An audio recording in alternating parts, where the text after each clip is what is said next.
The other big story, we're still waiting for the White House to release more information about the near 2-hour-long phone call. It was this morning between President Biden and China's Xi Jinping. It started around 9 a.m. Eastern time.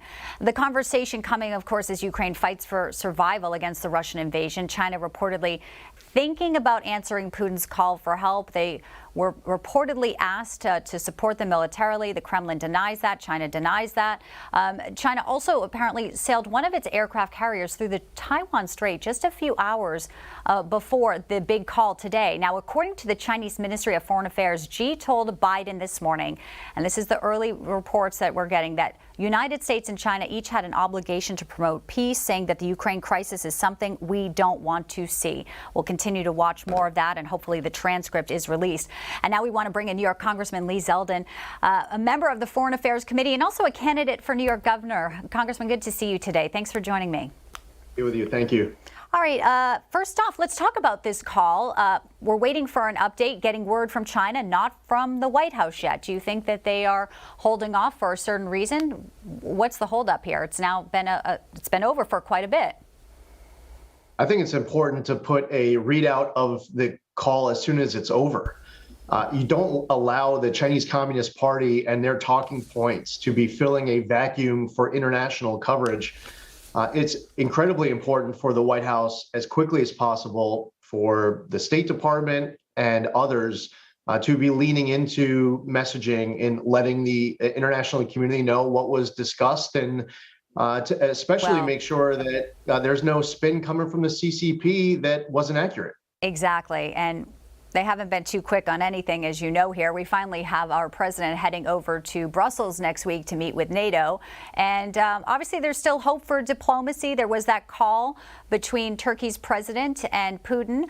Do you think that there is enough of momentum there, possibly, where Putin could be trying to get neutrality in Ukraine and maybe be forthcoming in what he told the president of Turkey, that he would provide a ceasefire after a meeting with Zelensky? I think the entire world hopes that. I think that even inside of Russia's political system, inside of their military chain of command, certainly amongst Russian people, their economy was struggling before they even went to Ukraine. It hasn't gotten any better, obviously, with these new sanctions, now with teeth, as opposed to some of the earlier threats and some of the earlier sanctions that weren't really doing that much.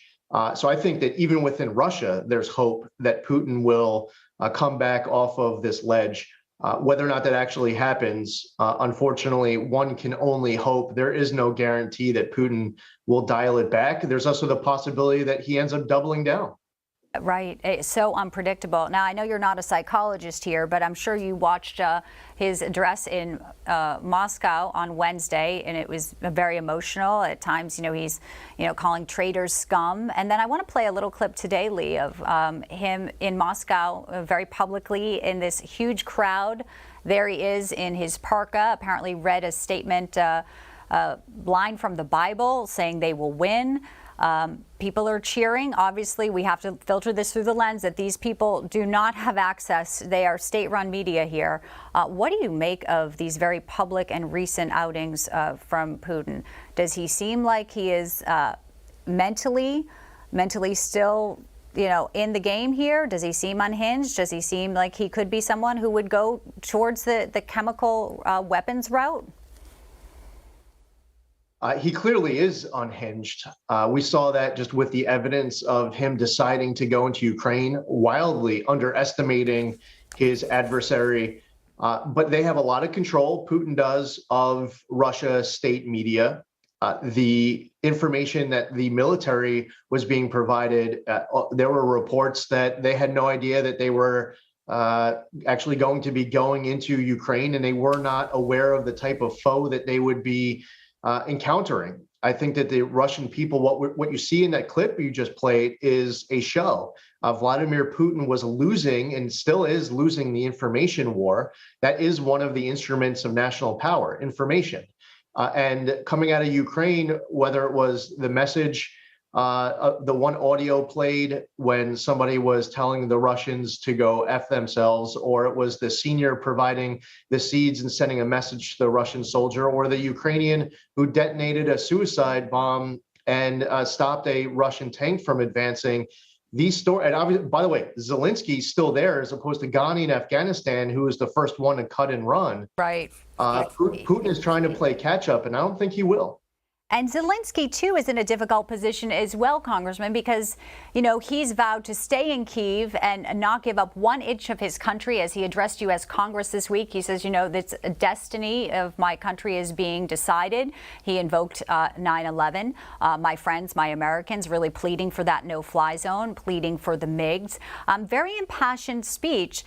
He did not get everything he wanted here, but as far as leadership, this man, to go back to a parliament and say, we've got to do neutrality, it's going to be a really hard sell. Yeah, I think that Putin is going to be demanding more than what Zelensky and the Ukrainian people are going to want to concede. This is going to be up to the Ukrainian government and Ukrainian people as to what type of concessions they want to make, if there actually is a real neutrality offer on the table from Putin. And, to a certain extent, he could be bluffing. To another extent, Putin's in a box, and he has no good way out of this. Ironically, Zelensky could be somebody who provides Putin that off ramp. But we'll see how much Zelensky and the Ukrainian people are willing to concede. Maybe they don't want to reward bad behavior. Maybe if they reward bad behavior now, it only incentivizes another invasion in the future. So we shall see. But I think Zelensky, they're staying, fighting, showing courage, is inspiring his own people, and it's really inspiring others around the rest of the world, especially after we watched Ghani flee. Yes, and real quickly, we have about a minute left. Can we spend a moment on the sanctions? There was discussed yesterday here on our program the loophole of oligarchs still keeping their New York properties, putting them on the market. And, there really has been some sanctions that are obviously hurting Russia, but some of the oligarchs have been able to keep their property. What are your thoughts on that? Got to hit them harder. This is one of the other instruments of national power, is economic pressure.